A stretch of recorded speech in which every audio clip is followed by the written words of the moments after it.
In today's video, we're gonna make pesto without pine nuts. The recipe is simple, fresh, it tastes delicious, and you can whip it up really quickly in your blender or food processor. Let's get started. Now I'm using my blender, so the first thing I'm going to do is add my fresh basil leaves right into the blender, right here. And I'm using 2 cloves of garlic.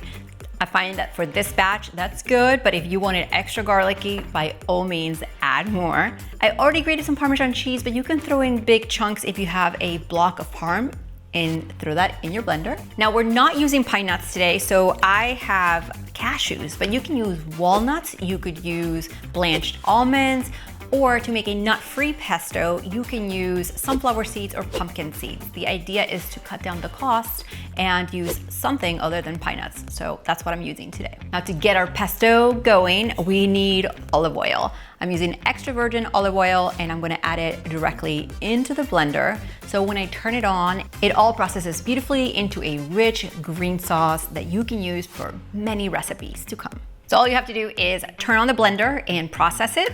And just like that, you just made pesto without pine nuts. Now, I like to store pesto in a jar because I'm gonna be using it in a couple more recipes, and I can keep it in the fridge for up to a week. But if you make a lot of pesto, because you have a lot of basil from your garden, you can freeze it in ice cube trays in smaller portions, or just the right amount that you like to use in your recipes, so nothing goes to waste. It's great on so many recipes, which of course I'm gonna link for you below, and you can watch this next video to see how I use it in one of my favorite recipes.